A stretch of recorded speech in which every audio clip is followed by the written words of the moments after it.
Hi and welcome to music-prof. In this video we're asking the question, do I need a plectrum?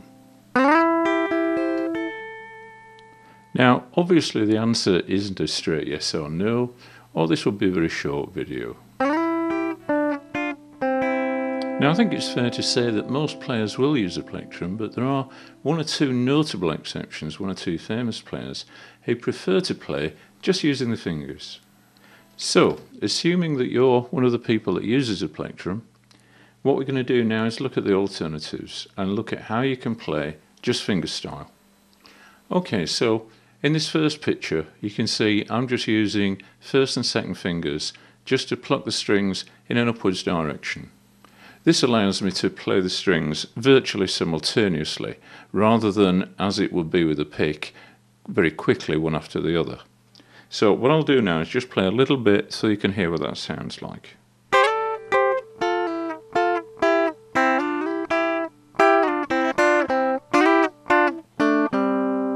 Okay, so that's just using two fingers. Now, if I use two fingers again, but this time pick the strings one after the other rather than together, it should sound like this.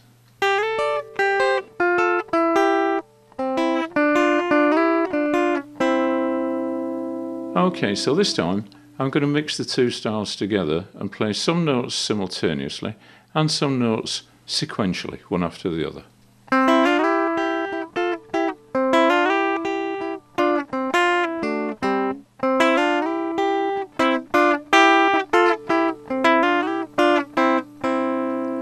Okay, so have a look at this next picture and you can see that you can do exactly the same thing using your thumb and your first finger.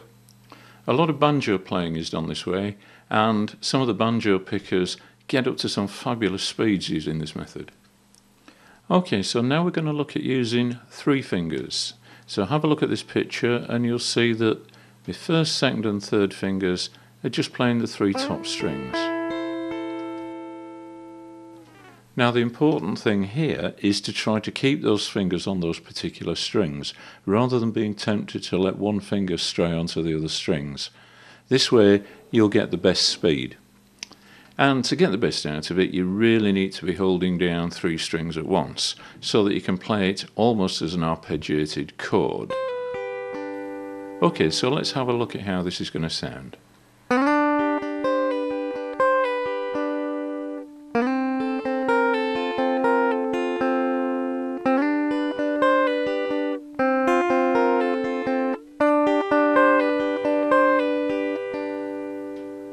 Okay, so now we're going to get into some really serious picking using three fingers and your thumb. Now you'll notice that the fingers stay on the strings as before, and then your thumb is going to play any one of the three remaining strings. A lot of classical guitarists played this way, and some banjo pickers prefer this to the finger and thumb method. Okay, so a quick demonstration of what you can do with this method.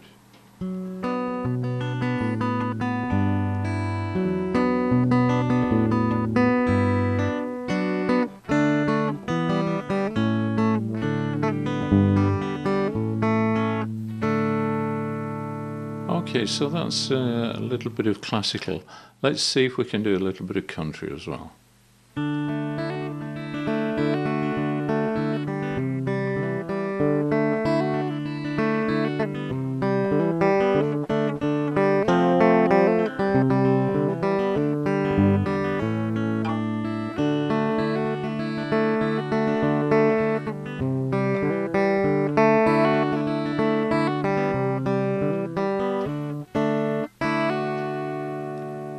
Okay, so that's fine as far as it goes, but what are we going to do if we want to play ordinary lead for a rock or blues solo?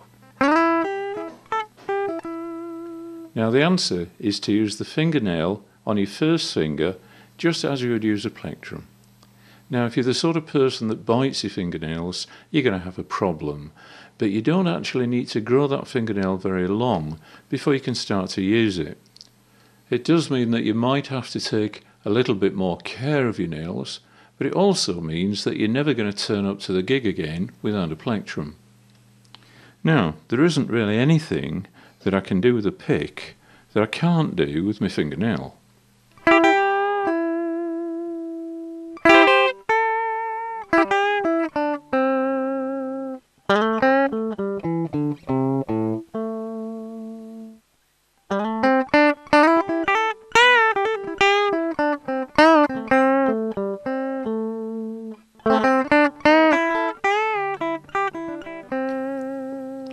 So there you have it.